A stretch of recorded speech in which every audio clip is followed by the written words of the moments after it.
King of Dragons. It's such an epic name for a video game. How could any kid see that title and not just immediately want to play this amazing game? Just look at that cover art. It got me for sure. Oh yeah, it got me good. The kid version of me was so happy that weekend, and it was all thanks to this one game. Picture this. It's 2001.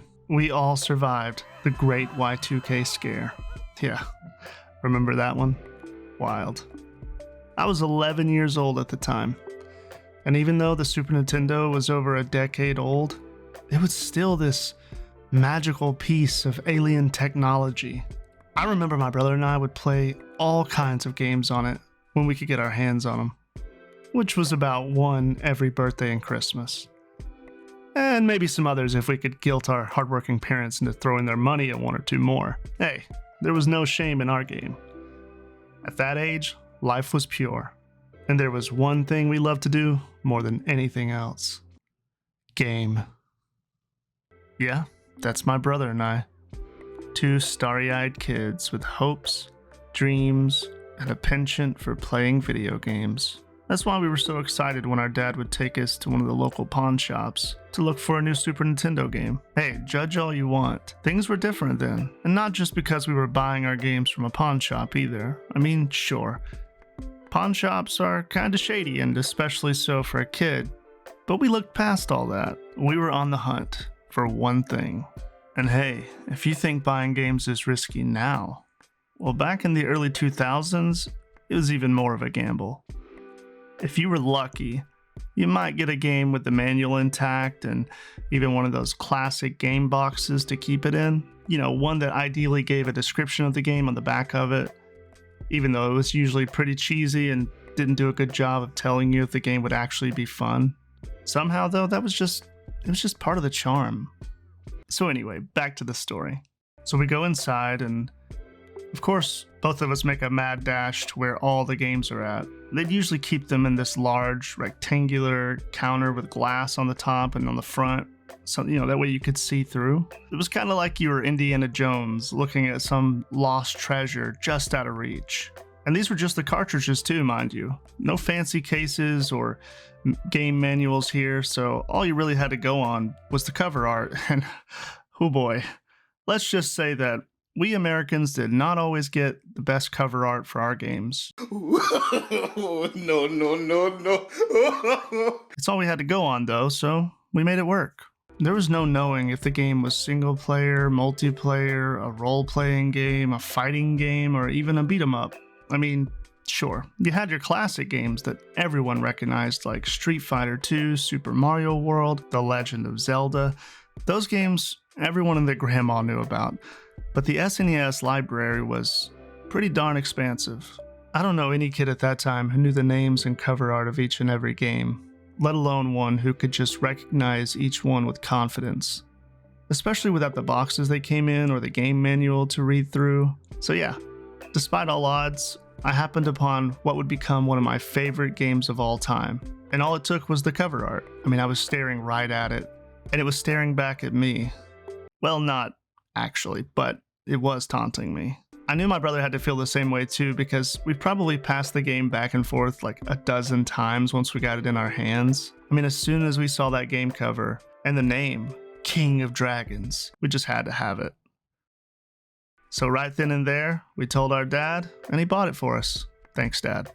The King of Dragons was ours, and from then on out, it would forever be one of my most beloved childhood games. Spoiler alert, by the way. It was amazing.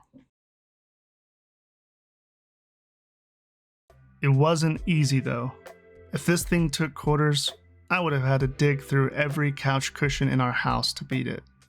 See, King of Dragons was originally an arcade game, and like any good arcade game, it was originally designed to munch on quarters, and munch it did.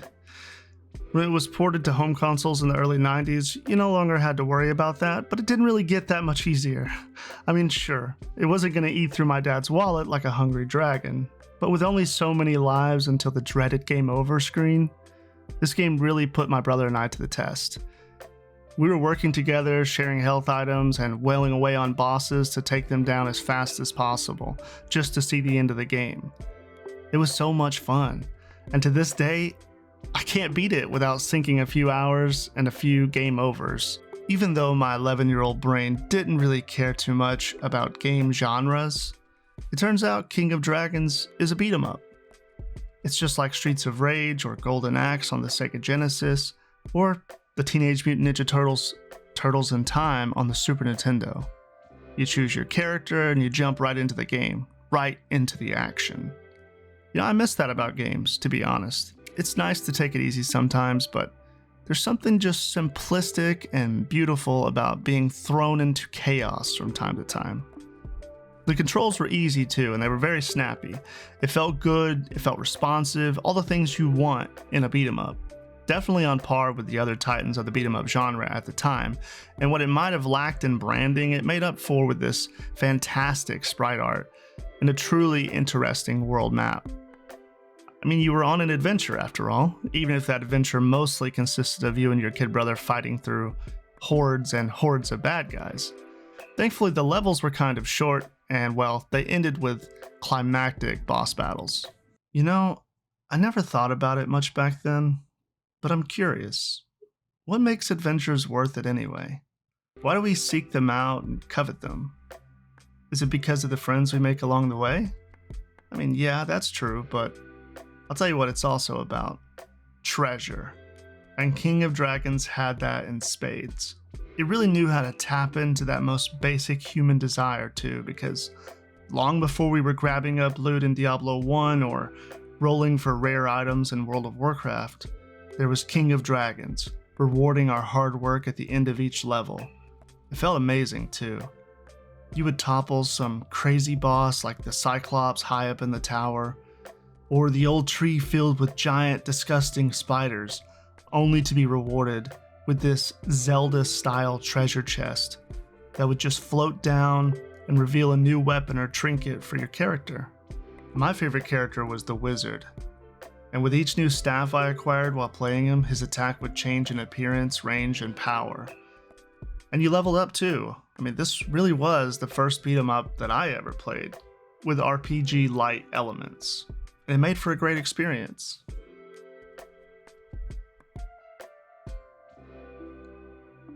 I can't tell you how many weekends I spent trying to conquer this game. Thankfully, I was never alone. Whether it was my brother playing the cleric or the warrior, or my cousin playing the elf, which he loved. We would stay up all night trying to battle our way to the end of the game. There were no shortages of impressive and intimidating enemies to face either.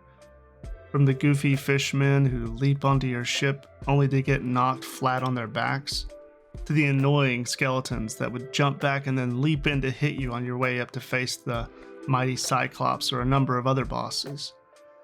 There's even one part where you face a gaggle of ghostly Grim Reapers. I died so many times on that boss. This wasn't just a gauntlet of challenging monsters and frightening bosses, though. There was actually enough story there to give you a sense of urgency and purpose. You were there to rid the land of evil, to save the princess, and most important of all, to defeat the King of Dragons himself, Gildas. An intimidating red dragon, so large you couldn't even fit entirely on the screen, leaving you with only his head and his arm to face. No matter what you did, or how strong your character had gotten at that point, you could only hope to slash and stab at his enormous head when it swung down to breathe flame and ruin upon you. And it did. And whether it was Gildas, the red dragon, or any other boss, the game did this genius thing where it would always sort of go into slow motion when you struck the final blow. And it was glorious. You would see the boss you had just struggled against being flung into the air, or collapsing in defeat, and then treasure would just be flung everywhere too. That feeling was such a fantastic dose of dopamine that when it was finally over and you had slain the big bad evil dragon, you were almost sad. So what do? We started over, of course. And to this day, someone, anyone, even my worst enemy, could ask me to play King of Dragons, and I would stop whatever I was doing, sit down, and play. Especially if it was on an actual Super Nintendo. So whether it's on the classic SNES console, some old arcade cabinet from a bygone age, or really any other means you might get your hands on a copy of King of Dragons, you should definitely try it out for yourself. It may be old school, but trust me when I say that the game still holds up.